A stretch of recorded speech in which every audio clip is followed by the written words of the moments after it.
You are listening to Maximum Pew Pew, an actual play RPG podcast.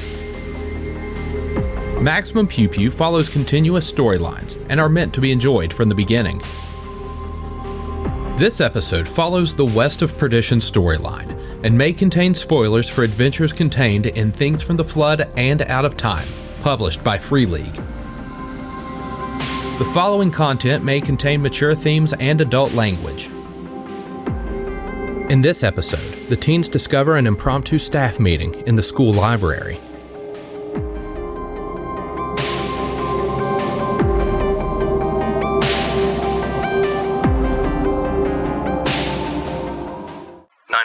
What is your emergency? My name is Annette Burton. I'm at Princeton High School, and there's a teacher unconscious. Okay, Annette, you're at the high school on Stafford Drive? Yes, she's not breathing. Okay, Annette, I'm dispatching emergency services right now. Stay on the line with me, okay? Okay, she's in the library, and the kids are at lunch. Can you have them come in the back way? I can have one of the staff meet them. The teacher is in the library, and paramedics should enter near the back. I will let them know. Can you tell me what happened, Annette? One of the other teachers found her. She was laying face down. We rolled her over. The school nurse she said she had a pulse, but she's not breathing. Okay, Annette, that's good information. I'm going to go ahead and let the paramedics know what to expect when they arrive. Is there anything else you can tell me? Do you know the teacher's name? Seriously, 15 seconds. I know where it is on the rack. You won't hear a peep. Make me a charm roll. It's going to be 2 difficulty.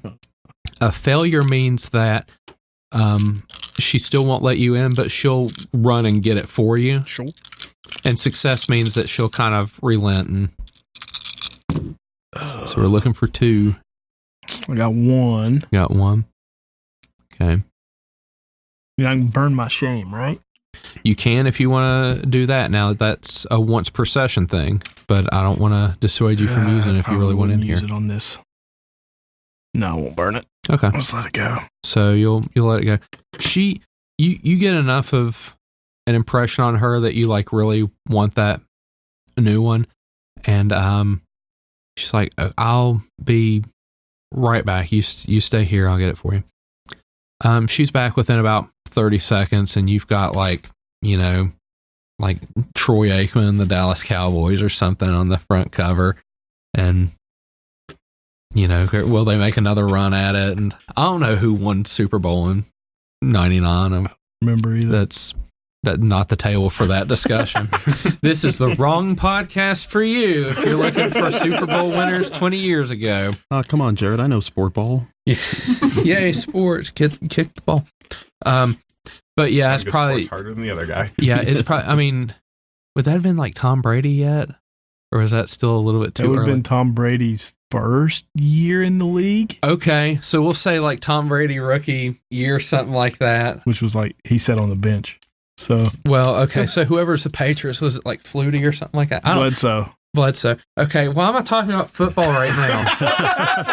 You opened Pandora's box. Oh, what's my problem?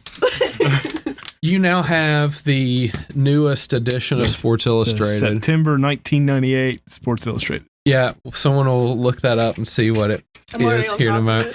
I swear to God, it's probably going to be football related. And I swear to God, if it's Troy Aikman, I'm going to lose it. Eddie. Seeing how Tony had slightly more success, he's got a magazine now. Yeah, well, I'm going to, instead of trying to just barge in and ask for permission, because it's easier to ask for forgiveness than permission at this point. Okay. So I'm actually going to try. Mark McGuire. Oh, was that pre-scandal or post-scandal? That was pre-scandal. Pre-scandal, so that was 70 homers. 70 homers. Okay, all right. I'm actually going to just try to rely on them trying to get in, the hullabaloo they created, so to speak, to try to just sneak into the cracks. Because if I get in, I have an excuse. Yeah.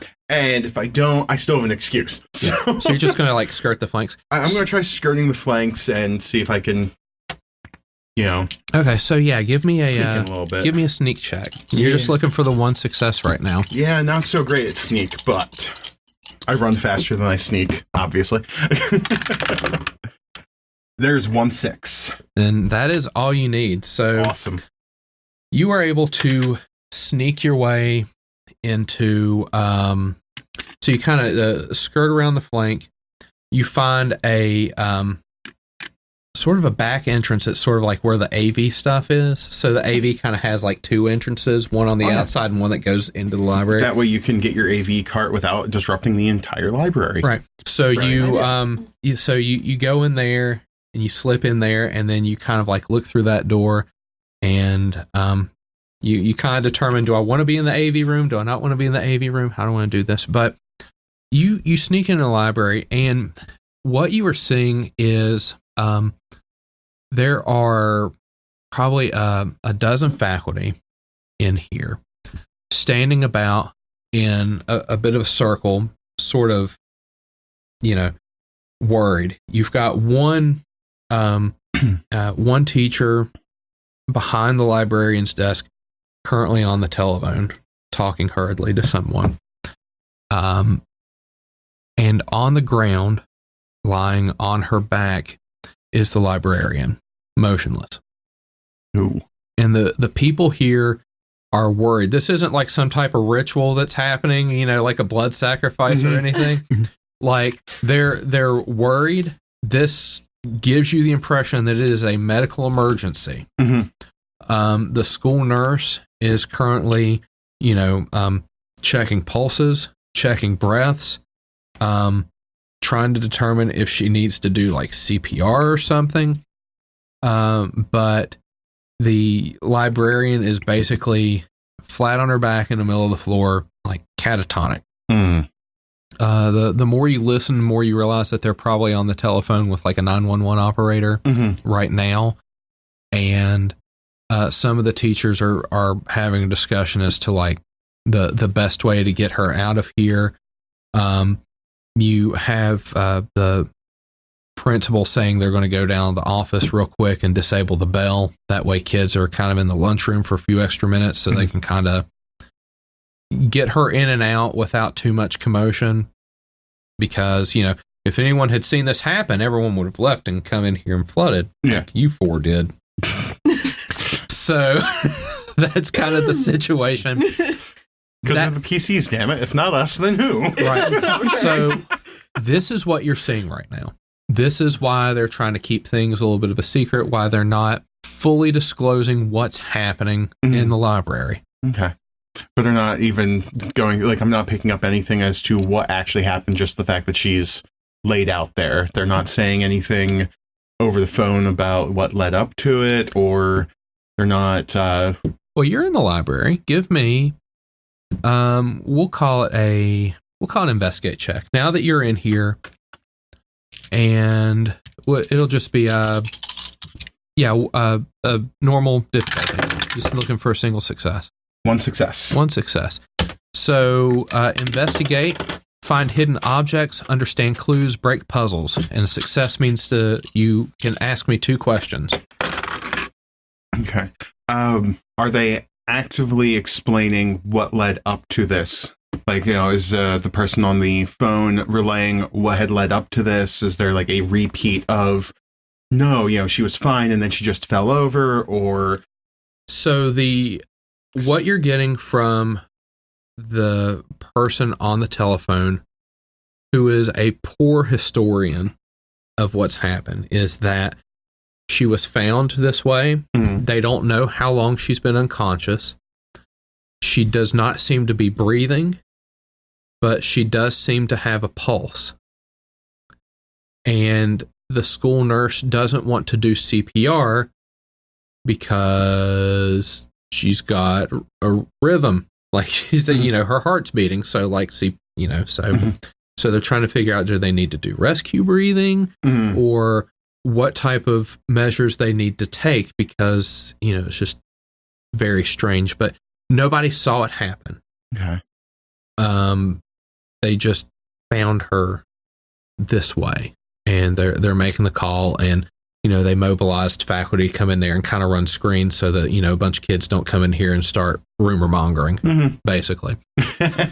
That's what you get from the telephone conversation. Okay. You get the impression that the ambulance will probably be there very soon as well. Okay. So, and it seems like they're trying to explain to them to come in through the back. Okay. And about the area, is the hospital actually in town, or is it? Yeah. Okay. So Princeton Community Hospital is actually extremely close to the high school. Okay. That's what I get for not being in the area. No, it's fine. And actually, that's probably the wrong map for it. But so the high school is right here, and the hospital is right here. Okay. So literally, you do half of Stafford Drive, and then you get onto Morrison Drive at the end. Okay. So we're still in town. Yeah. AKA, we can go visit our favorite librarian later. So, yeah, Princeton Community Hospital is very close. Okay. And the ambulance authority is like right next to it. So it's a very quick response time. All right. So, that means I know. So you'll know that for free. So you still have one more question off your investigator roll. Where is she in comparison with the rest of the room?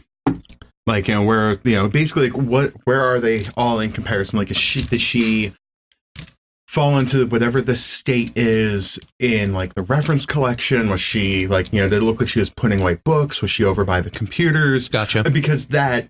Yeah. So... That's something I would be trying to note as well. So that would be my second question, is where is she in comparison with the rest of the building? So this... I'm assuming nobody moved her. Yeah. So this library, like I said, it's kind of shaped like a donut. So the outer circle, the wall is made out of bookshelves. So as you're in the classroom side, you just see kind of like solid wall, but in reality, that's part of the stacks. And off of this circle are like little fingers that sort of increase the surface area with the number of books that can be contained inside. Okay. There are some private collections and some minor like microfiche and stuff that are on in sort of the librarian's area. So as you come in, so let's say you're coming in at like the 6 o'clock and you've got like all these books on, from 6, 7, 8, 9, 10, 11, 12 o'clock. About 12 o'clock is where the AV stuff is. And on all of the right side is sort of like this closed in space for the librarian, and that's where like the microfiche and like special collections, if you want to call it that. And in order to get to there, she's got her own like long desk that she has. It kind of separates the library from everything else, and she's got a few computers kind of situated there. So where she is, it looks like she would have she's near the patron side of the desk. So she kind of she wasn't on her side of that desk. She was on the patron side. So she had to have come around. And she was around for some reason. And that she has a habit of kind of sitting at that desk, reading or checking computer for something, sorting through books. But that's kind of like her workstation. She's always there. Like there's probably like a permanent indentation in the floor and the chair that she kind of sits in. So she's not lazy by any stretch, but like 9 times out of 10, if you walk in there, that's where she's going to be unless she's helping someone. Yeah. You have a workstation for a reason. So she was away from her workstation, not near the books, not near the stacks, not near, reference catalog or anything like that. Just kind of had made her way around and kind of in the middle of this sort of common floor area. And that is where she is now. Okay. And you presume that that's where they found her and they didn't like move her. They may have rolled her over on her back because they didn't know if they're going to have to do rescue breathing or CPR or anything like that. Yeah, that's the extent of moving. But they probably didn't move her 20 feet for the hell of it. They they just kind of rolled her over to be able to. So she literally was walking almost into the middle of the room before she fell over. Yes. Okay. You don't see any disheveled chairs or anything like that. There's like no signs of a struggle. It's just literally she could have just fallen over and had a stroke for all I know. Yeah. You don't know. I mean, that's probably my bet right now is she probably had a stroke. Yeah.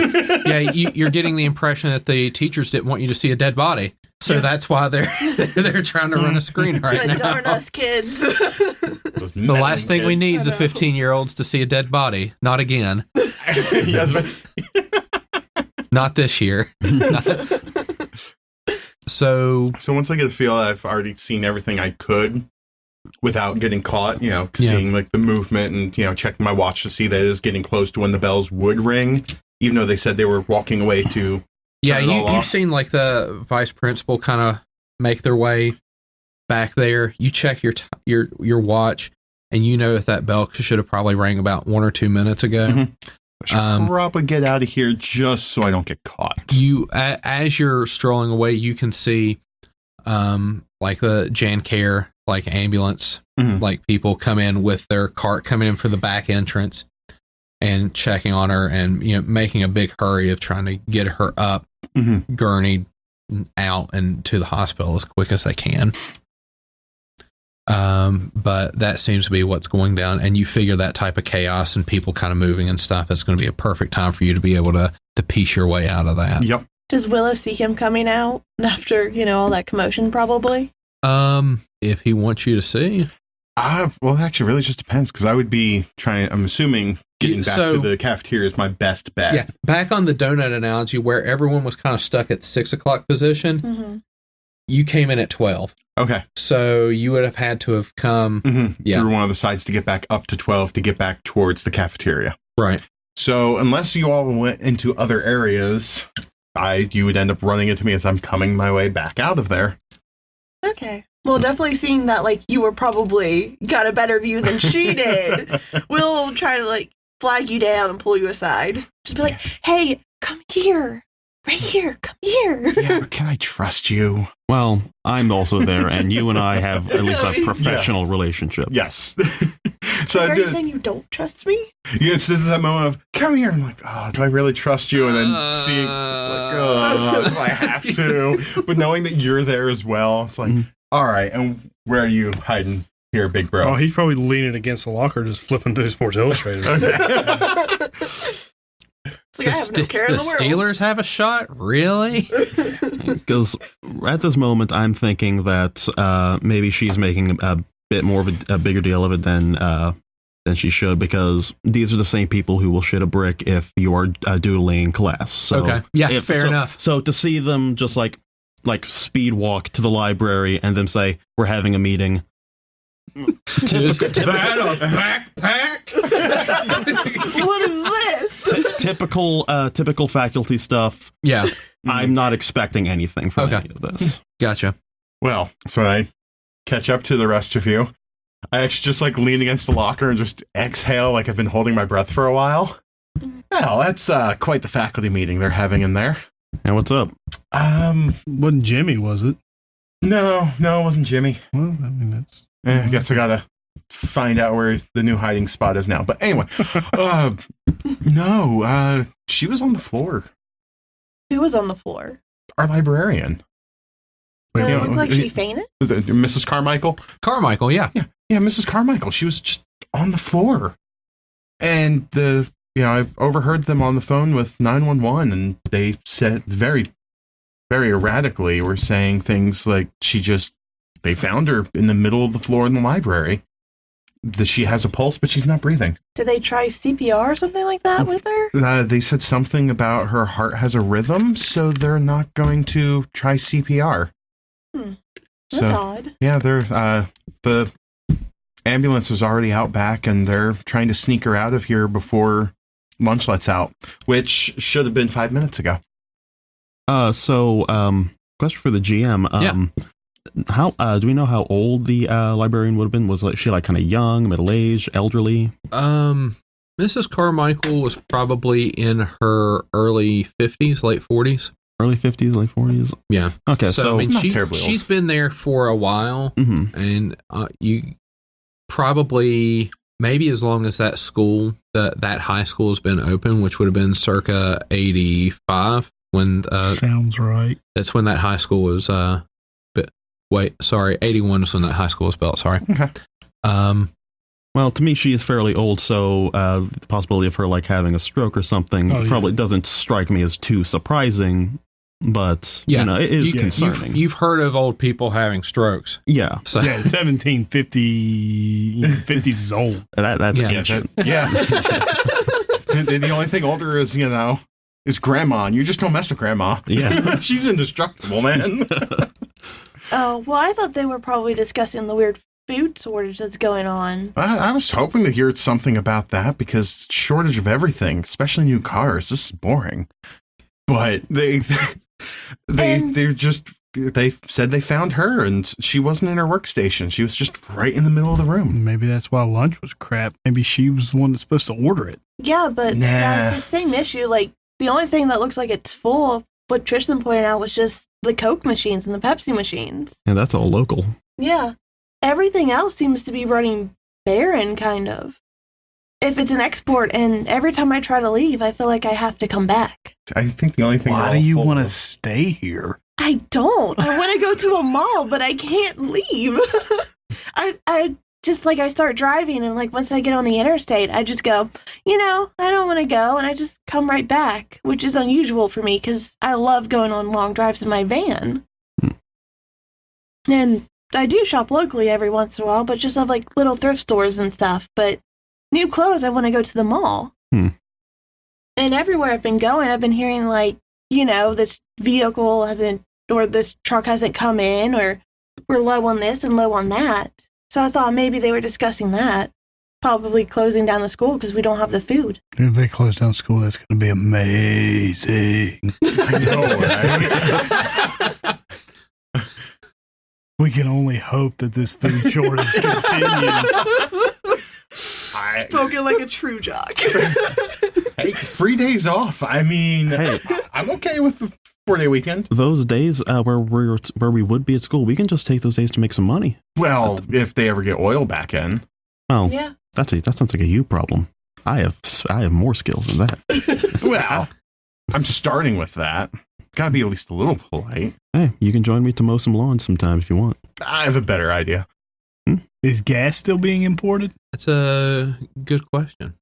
Yeah, because eventually, like, the gas stations would run low if, But like, the trucks weren't coming in. currently, it's about to be third block on a Monday morning, and you're at school. So, and the number of gas stations in the inner city is sparse.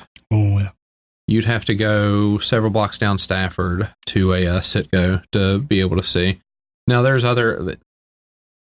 Yeah, the number of gas stations, like inner city, there's 2 I can think of. There's like one on Stafford. There's going to be one on Mercer, if that one's even open at this point, which we'll say it is because it just is a Texaco of all brands is the one that's on Mercer. But there's not really a good view. Like, you can't peek your head out the window and see like the big 30-foot sign that's advertising prices. There's no gas stations in the area. Right. Like, from school, you'd have to leave premises to be able to check that. Sounds like we're going for a drive after school. Why wait? Third block is social studies. It's Mr. Davis. I mean, he doesn't ever take roll. I don't care. That's what you have. I mean, they're still trying to get me to take driver's ed, and I kind of have to be nice to them. Are there students moving through the hallway? Are they still, do we hear a commotion from down towards the cafeteria? Not yet, because the bell hasn't officially rung yet. But the bell was supposed to ring 5 minutes ago, right? Yeah. Mm-hmm. It's like it was purposefully delayed. Okay. And his story Eddie's story corroborates that. And my car's just right outside. Do we I'm have close like to the a building? local newspaper stand anywhere in the school, possibly, or like a school newspaper? There'd be one in the office. So here's the thing: the Tiger Tribune does exist as a school paper, but it's the first 2 weeks of school, and it's a class. So generally, they wait for the kids to at least have been in school for like a month before they start. I want the Princeton Times. Yeah. So so the Princeton Times and the Bluefield Daily are so Bluefield Daily 7 days a week. Princeton Times is like a 3 or 4 days a week. It's not as frequent, but I mean they do have a daily paper. Of all the places that you could probably find a paper, you're either going to find it like in the office Or in the the library. Well, to the office I go. Okay. We'll say if the bell rings at this point, Mrs. Carmichael has been moved from the library and is presumably en route to Princeton Community Hospital. The bells rang. You've probably got about 4 or 5 minutes to, clear out, get your books, go to the next, block. You're going to go into the library and find a newspaper. Yeah. Well, the good news is that you have free reign of the library. The bad news is that the librarian's not there to help you find the newspapers. So, no. What I will need you to do is make me a comprehend check. You're in a library. It's fairly well stocked. It's going to be a normal difficulty, but you'll need to make me a comprehend roll to find the right piece of information or know it already from memory. Because we librarians are very mysterious. I We don't know, put right? anything in order. Oh, come on. And this esoteric Oh, number two system. I got 2 successes. Two successes. I'm a librarian, so I could actually make this joke. Okay, so you are able to find the newspaper section. And it looks like it's been pretty well kept up.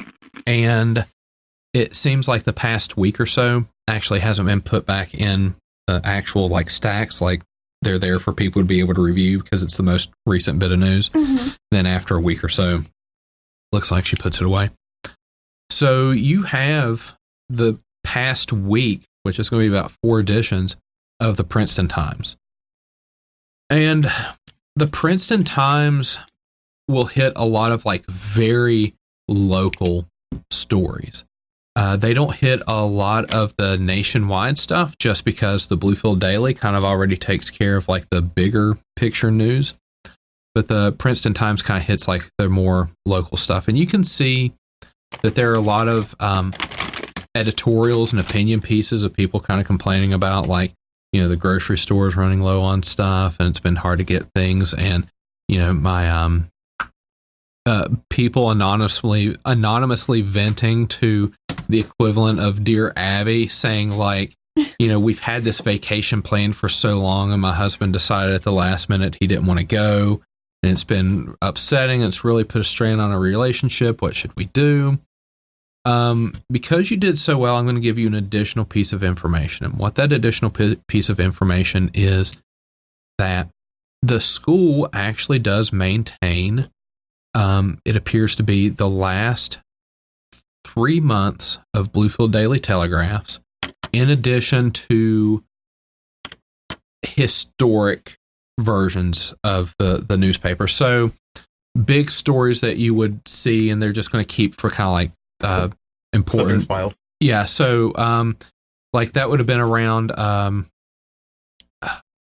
would that have been like Challenger or Columbia? I forget which one was like in the late 90s. But that would be like that right there.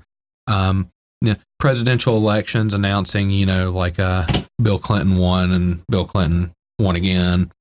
But other than like the really big, important pieces of news that were covered, past 3 months, with the exception of the past week or so being completely gone. Like there's no Bluefield Daily Telegraphs from the past week. It's been pretty meticulously cared for. And you know, you've got in the Princeton Times, you've got those for the past week. Nothing for the past week from Bluefield Daily. It just kind of stops. Okay. Well, I'm going to take the newspaper I have in my hand and shove it down in my satchel. Okay. And I'm going to take note of that, like mentally, that, hey, the Bluefield one wasn't delivered within a week. So maybe it's what I'm on to is something big. Okay. So, and then I'm just going to go to my respective class. Okay. You cut it a little close, but you're able to get in there before the bell. Okay. Tristan, you going to class? You do anything else? Well, it depends if she was adamant on me going to the library with her. If she wasn't, I would just go to class on my own. Okay. I mean, you can go in there with her, and she seems to know exactly where she's going. She can find the newspaper. She's doing that. She's doing cross-referencing. She's a little obsessive about what editions are in here and what aren't. Yeah, she's got this. I'll go to class. Okay. She's not struggling right now. So. Okay, she's in her element. Yeah. For the past 2 minutes, she hasn't asked me to look for anything, so I figure I'm good to go. Yep. Tony. Tony goes to his locker and is purposefully 10 minutes late to class. Just for no reason, simply to be late. Just flexing. Yeah. Like, what are you going to do about it? Yeah, like, come on, Mr. Davis. I mean, there's nothing you can do. You can't give me lunch attention today. What are we going to do? Give it to you tomorrow? Am I going to miss food tomorrow? Okay. I'm going to miss the non-existent food. Send me home. Please send me home. I think I actually did go to school with your character. I know I did. Do it. Do it. Get up 3 inches from his face. Do it. I triple dog dare you.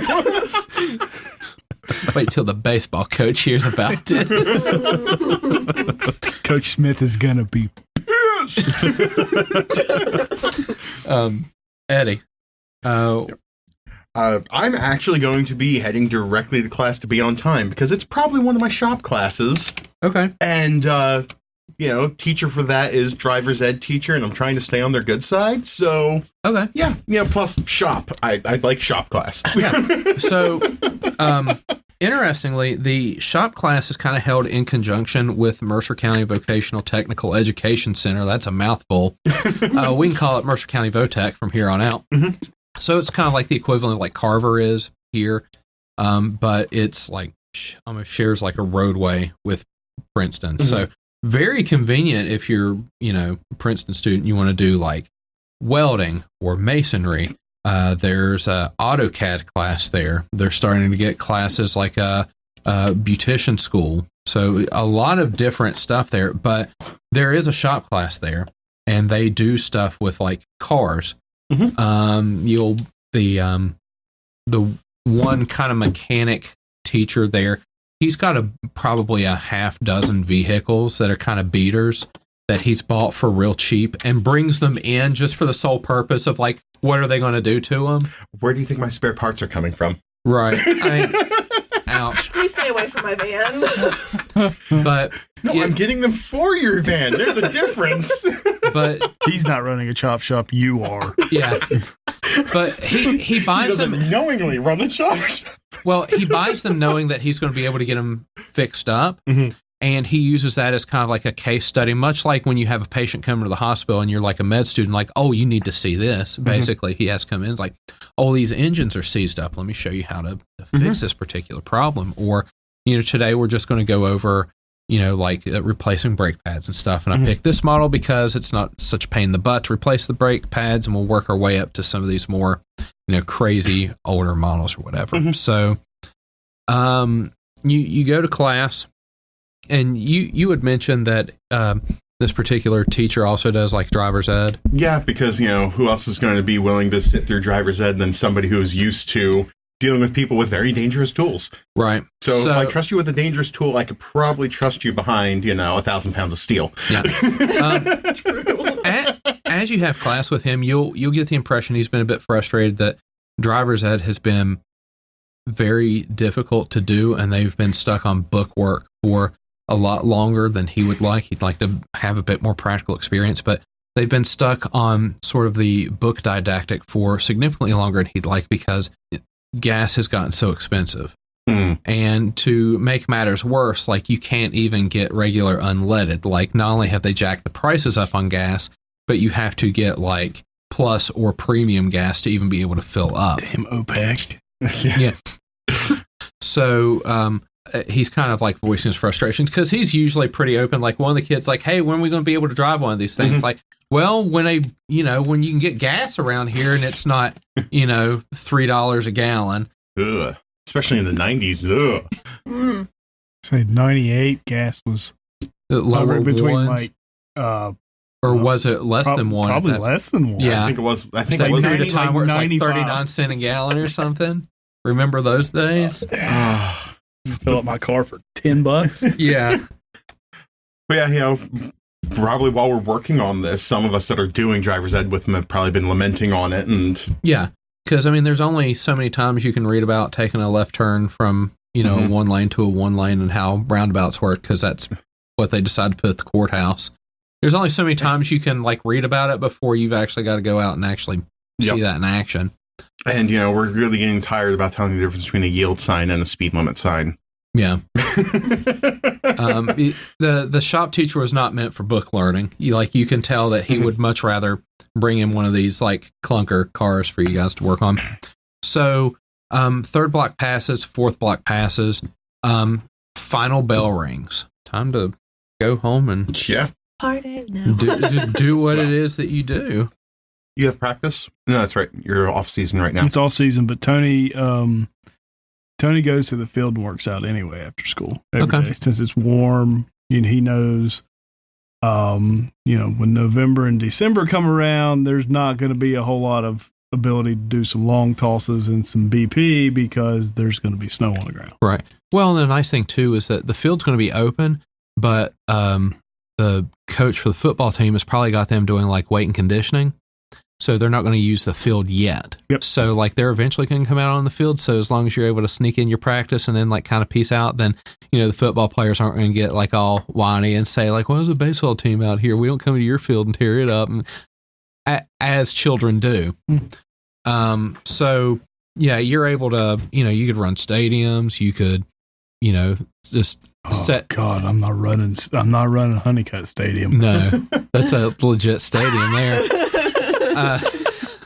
Not today. But you could set up some type of target. You maybe have like a bucket of balls or something and practice like, trying to hit target from the outfield. Yeah, he's doing long tosses. Okay. So you got a nice little area to be able to do that. And it's nice and walled in. So even if you have one, it kind of goes rogue. It's going to hit a wall or something and kind of bounce back so you don't lose that ball or anything. You're probably my ride home. So yeah, definitely. Yeah. So you've got all these cars that are kind of like chilling out, and that everyone's sort of preoccupied, like doing the sports stuff. When they're all doing their sports stuff, because I'm usually waiting for him, I'm doing what I do best. I'm hanging around in mechanic shop as long as teacher doesn't get on my case about it, and I'm doing what I always do, looking at diagrams, ripping things apart.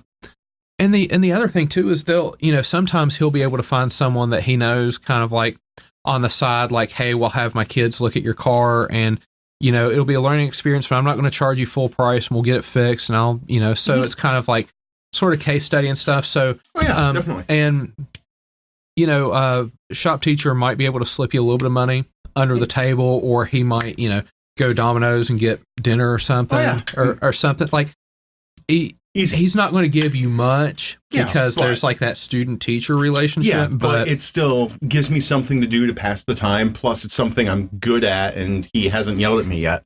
Yeah, so it kind of makes it worth your while. So you're kind of in shop. Tristan, what are you going to do after school? After last bell rings, I go to my locker, get whatever I need, and I meet up with Willow because she's always been my ride to and from school. Okay.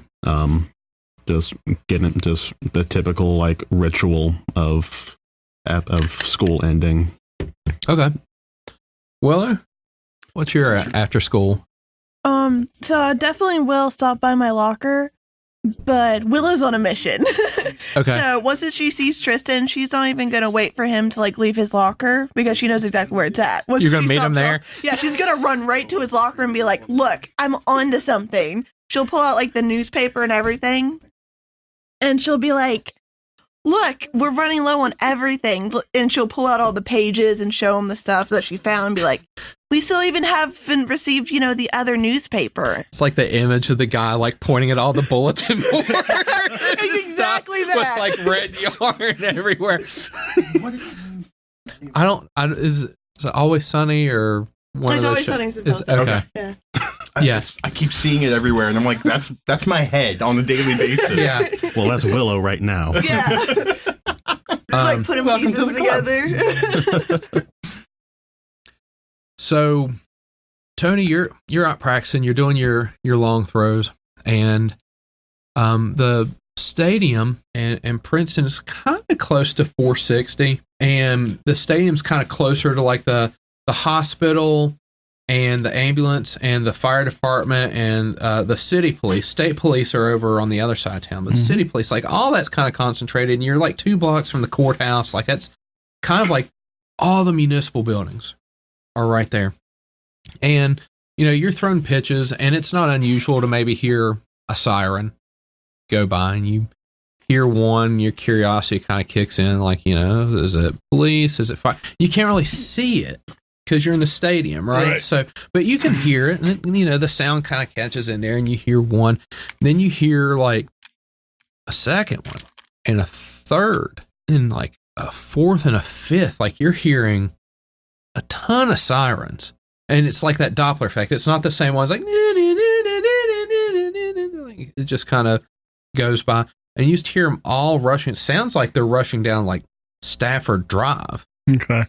Which would be towards like the other end of the city, right. And one of the ways to get to like the interstate without getting on 460. But you know, there are several vehicles. They've sent so many that it's probably at least one of each. You know, like it's good. All the departments are probably represented at this point. Tony he'll finish up early. He'll go. He knows his brother hangs out at the technical center, so he'll go get in the car, pull around to the technical center, beep the horn. Okay. He can just come in, you know. God. So you ow. Stupid jerk. Stupid horn. So you're about to wrap up. The shop teacher is in his office. It's a little bit messy. But he's got like a 13-inch TV with rabbit ears. Mm-hmm. That will kind of catch like the local news and stuff. So not Channel 6. Yeah. As so one does. Yeah. So yeah, WVVA, and there was Staying sweet. Yeah, a breaking news that WVVA was actually getting from a Beckley affiliate about a car accident just outside of Princeton. It's right where the interstate kind of intersects with 460 in Princeton. So to the map. So this is I-77. So you're the North Star right now. If you take I-77 about 90 miles from Princeton, you're going to end up in Charleston. Okay. As you continue to go south, you end up in Wytheville, eventually Charlotte. So that's kind of there. So the interstate kind of intersects here. 460 is the main artery that kind of services the outside of Princeton and Bluefield. Eventually will take you to Bristol going this direction, or Christiansburg, Blacksburg, Roanoke this direction. So, you know, this is a happening intersection. And finally, the city of Princeton sort of realized that it's a happening area, and they're starting to build some stuff. So an Applebee's just kind of got recently built here. First restaurant here in like ages. There's been a Cracker Barrel here since before you can remember. Mm-hmm. There's been talk out this direction of putting like a Walmart. So they're finally capitalizing on the fact that like this is a happening area. Yeah. Because if you go south another 8 miles, you go to Bluefield, and there's nothing at that exit. Mm. And then you hit the tunnel, and then it's another 20 miles in, you know, pastoral Virginia before you get to anything else. So Princeton's realized that you needed something, because if you just came north, you haven't seen anything in an hour. Mm-hmm. If you're coming south, it's the last thing you're going to see for an hour. So they're starting to build up on it. And this accident seems to have taken place around this area, right off the interstate, right here at about 460. And what the news is saying is that a car has exploded on 460, just off the interstate, right off of 460. And the shop teacher is like looking like just sort of slack-jawed, like, my God, what'd they hit for the car to explode? They're saying it's a single car accident. What the hell did it do? At that point, I just have to like smile and nod, because I know what would make that happen. Like, yeah, it's not something I would openly admit to knowing. But you can kind of see like there's sort of traffic gathered nearby, and for whatever reason, like you're seeing this footage from like the interstate side. You're not seeing it from like from people coming from in town. Like people from out of town are actually covering this. Mm-hmm. And there's some out of town fire departments that have come in from the surrounding areas like Athens and stuff like that because they heard there's a big explosion on the interstate. So let's go respond because Princeton hasn't responded yet. Nobody's getting within about 100 feet of this accident. Like the fire department, they kind of like reeled out their hoses and they kind of get close and then kind of backpedal a little bit. But they don't have enough like water pressure to kind of reach it. So they're trying to like squirt it as far back as they can. And then they get like a few steps in and then they all just kind of reluctantly like back up and the water never really gets to the car. And the car is just kind of like smoldering there. What are they doing? I don't know. Must be hot. Best I can think of. You'd figure if that bunker gear, they go into houses like that. I don't know what they're doing. I mean, unless that thing's burn and shine. I mean... That's an Athens truck, too. Where's the Princeton trucks? No idea. There's a VFD, like, a few blocks from there. Yeah, with all the fundraisers they're always asking us for, you'd think they'd be there, right? Yeah. So, you honk the horn. That got his attention. He's seeing this happen. You heard the Doppler effect of, like, the, you know... Do I have the radio on in my car? You can turn it on, but I'm going to go over to this side here. Tristan. All right. So, just got this conspiracy theory from Willow. Yeah. And under normal circumstances, I wouldn't really pay too much attention, but she does have a point that a lot of places have been having shortages. He's made mention of oil being, there being like oil shortages for like oil changes. Yeah. Gas prices going up because there's just not, gas just isn't getting in here. So that leads me to a concern of mine about the librarian, because my mother works as a nurse probably at the hospital she was sent to. Okay. So that leads me to worry if maybe the hospital is running low on supplies. It's entirely possible. Yeah, so that leads me to worry if would Miss Carmichael be getting proper treatment and care at that hospital if we don't have supplies there. That's entirely possible. I voiced that. So that I guess that can like come up in conversation with her as we're like leaving the building. Okay. So Willow, you're leaving the building. You have this conversation about medical supplies in the hospital, and is Miss Carmichael going to be okay? What would you like to do? I'll definitely agree with him and be like, yeah, for sure, we should probably go check on her. And we'll, go pile up in my van, throw our backpacks in the back like we usually do if we have any. And then I guess while I'm staying out, trying to get my vehicle ready, would we hear the sirens going? Or? Absolutely. I mean, this would have happened about between 3:30 and 4 o'clock. So you were in shop class.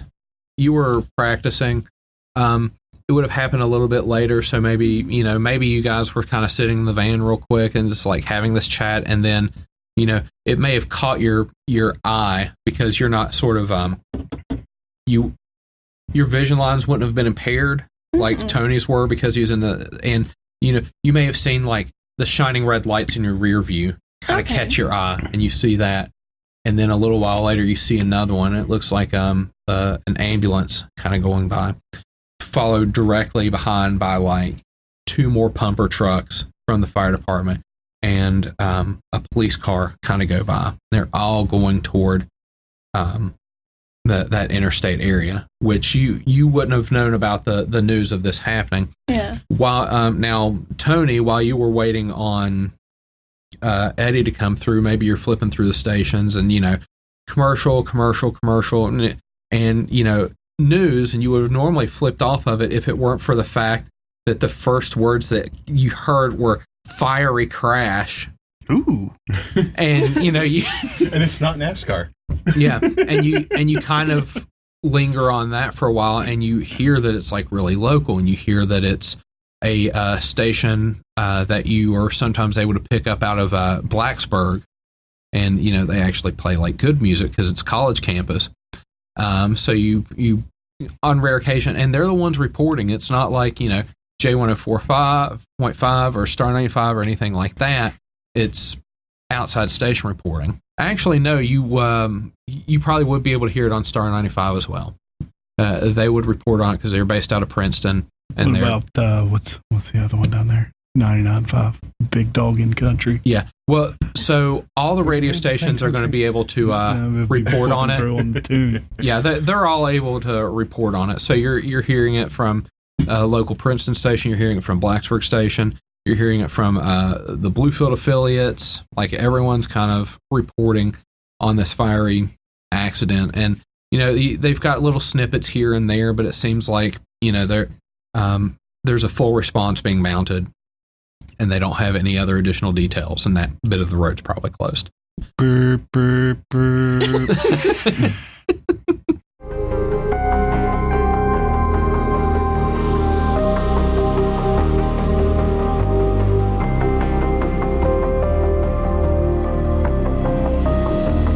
The voice of the 911 operator is Josh, and the voice of Annette Burton is Emily, both of Southern Tomfoolery Plays.